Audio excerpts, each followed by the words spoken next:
Hi everybody.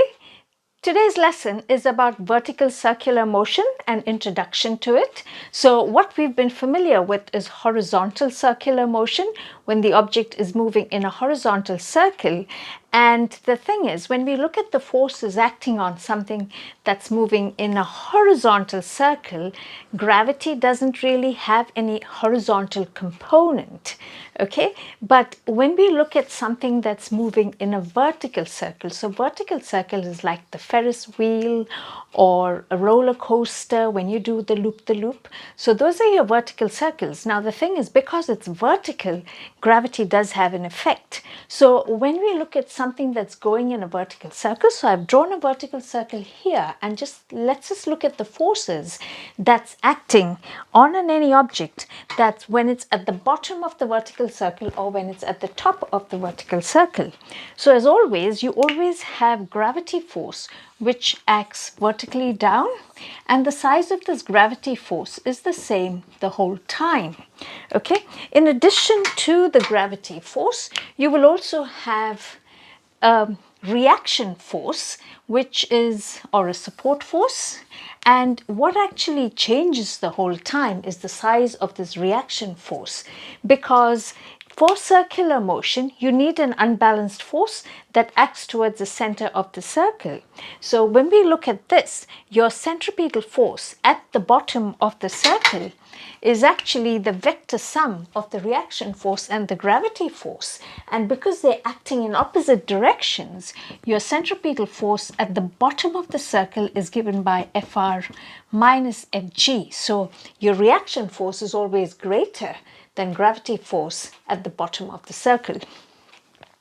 At the top of the circle, however, this is like when you're on a roller coaster and you're kind of upside down at the top of the circle, okay? And so your reaction force acts in the same direction as your gravity force.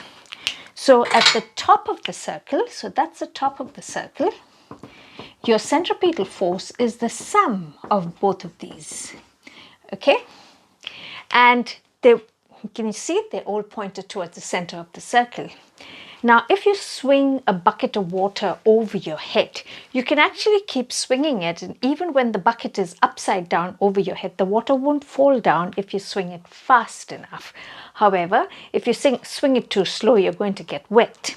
Now, let's just discuss this. There is actually a minimum safe speed to keep that water in the bucket, okay? Or if you're in a roller coaster, there's a minimum safe speed when you're going to stay upside down and safe and still moving in the vertical circle.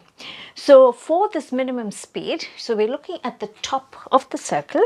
So I'm just going to rub out the bottom bit. See your top of the circle.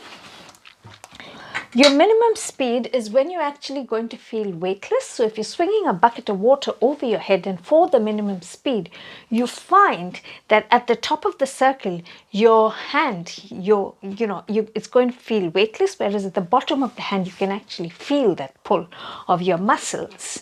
Okay, so this is when your reaction force makes smaller, and becomes zero. And your centripetal force is always provided by gravity force. So let's just look at what is the minimum speed.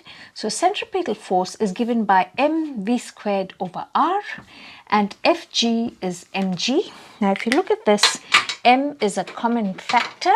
So if we cancel m on both sides, you're going to end up with v squared equals rg.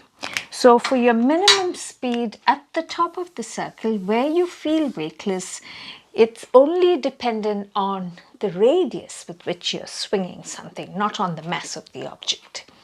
Okay? So that's an important concept here.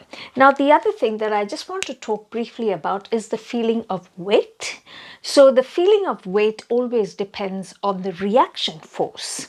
Okay, so the greater the reaction force, the greater the feeling of weight.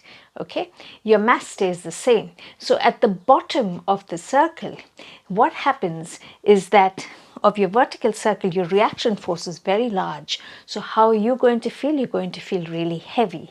Whereas at the top of the circle, where the reaction force could be 0, you're going to feel light. Your reaction force is 0 for minimum speed. However, if you increase that speed, there will be some reaction force. Okay, so I hope that made sense, and bye for now.